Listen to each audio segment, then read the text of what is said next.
Hello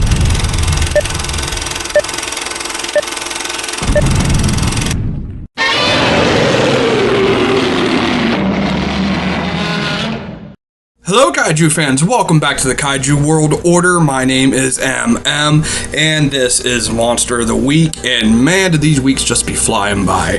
So this week's monster, as voted on by members of the Kaiju Hug Box, is none other than Gomora 2. So what's the difference between Gomora 2 and Gomora 1? Well, technically Gomora 2 is actually the third variant. Gotta love that. So you got the first Gomora that popped up in the very original Ultraman series, and then fast forward, we got Super Gomora, which was in the Hanuman movie, and then later on in Ultraman 80, we got Gomora 2 here. And Gomora 2 is, it's an upgrade to the first Gomora, but it's also a version that doesn't get a spotlight a lot. If you can't tell by just the design, it is taking the original Gomora design and just adding some more to it. It has an extra set of crests, the little spike bumps, whatever you want to call them, that are originally just on Gomora's chest and stomach, have been extended to go underneath the arms, the legs, and the bottom side of the tail. And then he also has a whole slew of new weaponry, which I'll cover that in just a little bit. But Gomora 2 is also a whole different type of monster compared to the first Gomora. While the first Gomora was just a prehistoric monster that was discovered and awoken, Gomora 2 is somehow related to a race of subterranean humans. These humans possibly cyberized him, which would explain some of his powers, or they just knew of him nearby. So Gomora 2 is actually tied to an underground race of humans that fear that their world is going to be coming to an end within 2 years when the planets align. This is because of gravitational forces and the fact that humans were mining so much of the planet that it would cause the surface to collapse. And in response, they did send up an artificial satellite to block out the sun, just to see if they would be able to do that in order to escape the Earth and find a new home. However, humanity wasn't too fond of this and were not trustworthy of this hidden civilization. After the artificial sun was destroyed by a missile launch, all hell broke loose. Gomora 2 was disturbed and awoke. While the UGM were trying to resolve the conflict without a war, but Gomora woke up and attacked the underground building or complex, whatever it was. The whole thing got destroyed and Gomora came to the surface, where he was engaged by a bunch of fighter jets that were ready to engage with the subterraneans until Gomora popped up. He made short work of the jets, and then Ultraman 80 came to play. Gomora 2 and 80 engaged in a fierce battle within the Japanese countryside, and Gomora ended up using a lot of powers he's never shown to use before, including some energy slash attacks, a binding ray, and even lightning bolts, on top of his wrist blast that he already had.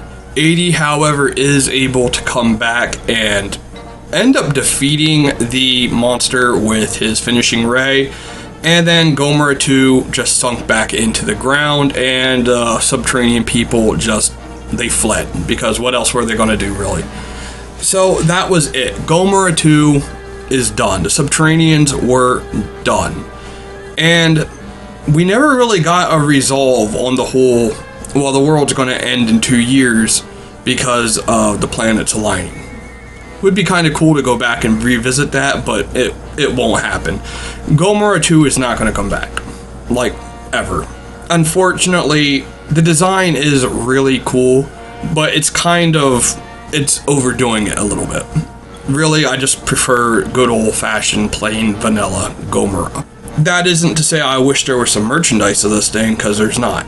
There's not an X Plus, there's no Bandai vinyl, there's no Spark doll. I don't even think there's a Gashapon of it. Might be, but I've never seen it. So yeah, there's not any figures or anything to track down of this thing. And just going into my favorite part of these videos is what happens when we take Gomora 2 and plop him up against, say, Godzilla. Well, I think he would last longer against, like, say, Megalon or Jet Jaguar or Gigan or something. But he's still not going to win. The little wrist blasts are... They have some kick to them. They can blow up jets very good. But that's really his only attack that's going to really do anything besides just piss off a lot of the more heavy-hitting monsters. His Binding Ray... I don't really understand some of his powers and how they work. Those energy slashes he shoots from his head, he does them in rapid succession, but they don't do any, like, physical damage. They don't create explosions, smoke. They don't even seem to do, like, an electrical charge on Ultraman, which would mean they are either fully concussive, which I don't think they are because they don't even push him back, or they're just like delivering some sort of like shocking charge that we just can't see. And this would be something we've seen before. Godzilla's taken attacks like that. For example, Ghidorah's gravity bolts in 1964, when they didn't explode on contact and instead they kind of like just tickled Godzilla, apparently.